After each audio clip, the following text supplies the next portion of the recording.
Il y a une citation de Bill Gates que j'adore vraiment.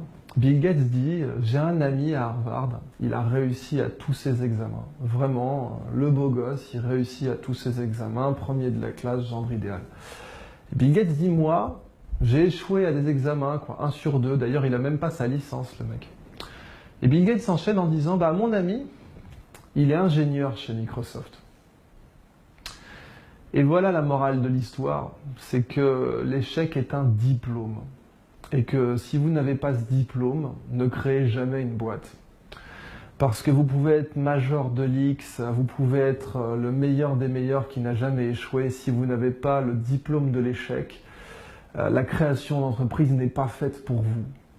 Et vous allez éventuellement passer ce diplôme sur le tas, en créant la boîte, mais votre background en tout cas ne suffira pas à faire tourner la boîte. Je ne connais aucun premier de la classe qui ait créé une entreprise nouvelle, disruptive, qui ait fonctionné, quoi.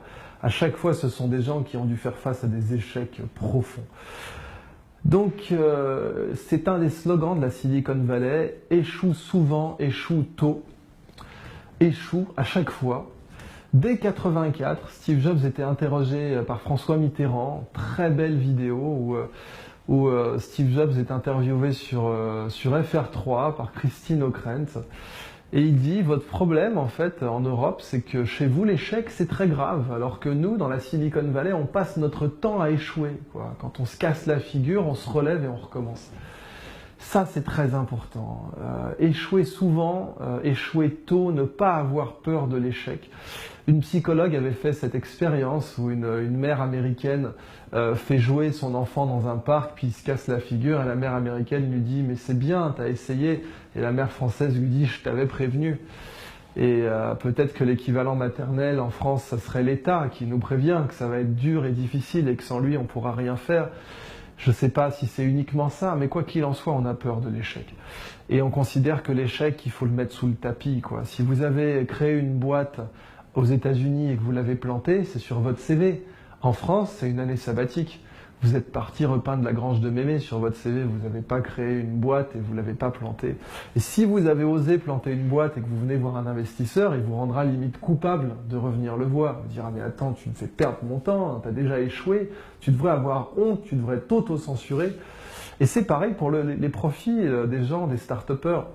La plupart des venture capitalistes en Europe vont investir dans les premiers de la classe. Ils vont regarder le CV, ils vont dire ouais, ce mec-là est major d'une grande école, c'est lui que je veux. Et c'est dramatique. Vous prenez Pierre Omidyar, le fondateur d'eBay, et son CV était naze par rapport à tous les premiers de la classe qu'il pouvait y avoir dans le système des grandes écoles françaises. Personne n'a cru en lui en France, il est parti créer eBay aux États-Unis. Ceux qui ont échoué, c'est Steve Jobs, c'est Elon Musk, c'est Bill Gates, c'est les fondateurs de Google qui étaient prêts à vendre Google, personne n'en a voulu à l'époque. Et vraiment, cette idée que l'échec rend plus fort, elle est pérenne aux États-Unis, elle était présente en France du temps un peu de l'esprit Jules Verne, mais on l'a perdue, probablement avec les 2 guerres mondiales qui nous ont un peu comment dire, rendu pessimistes et fait perdre notre confiance en nous. Mais voilà, la culture qu'on retrouve dans la Silicon Valley et dans ces zones à forte intensité entrepreneuriale, c'est que l'échec est un diplôme et qu'il nous rend plus forts. Et pour moi, un des meilleurs cas, c'est l'histoire d'Airbnb à l'heure actuelle. Airbnb, donc des gens qui sous-louaient un matelas pneumatique, un airbed, dans leur appartement à San Francisco, parce que San Francisco est une ville de congrès et que plusieurs fois par an, on ne trouve pas une traître chambre d'hôtel dans la ville. Eux se disent, bon, on va louer ce matelas pneumatique, et comme le matelas pneumatique, c'est le degré zéro du confort, on va aussi partager les œufs et le bacon, on n'est pas des bêtes. Et ça s'appelle Airbed and Breakfast, ça marche entre amis. Mais ensuite, ils vont voir des venture capitalistes, et là, ça se corse, parce que c'est complètement ridicule comme idée.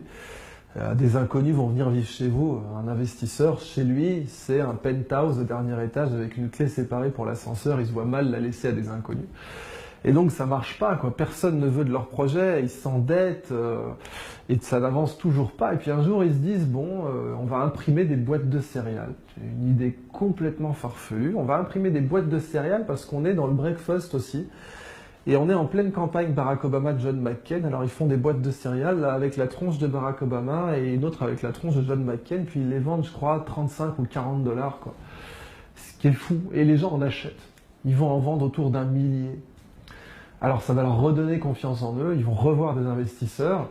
Alors on a une super idée, vous allez laisser vos clés à des inconnus. Bon, investisseurs, excusez-moi, mais bon, si vous n'avez pas d'autre argument à faire valoir, la porte c'est par là. Alors, si, on a un autre argument à faire valoir, on a fait des boîtes de céréales. Hein, quoi, vous vous foutez de moi? Si, regardez, mais ça me dit quelque chose, je les ai vus dans le San Francisco Chronicle. Vous en avez vendu combien de ces boîtes?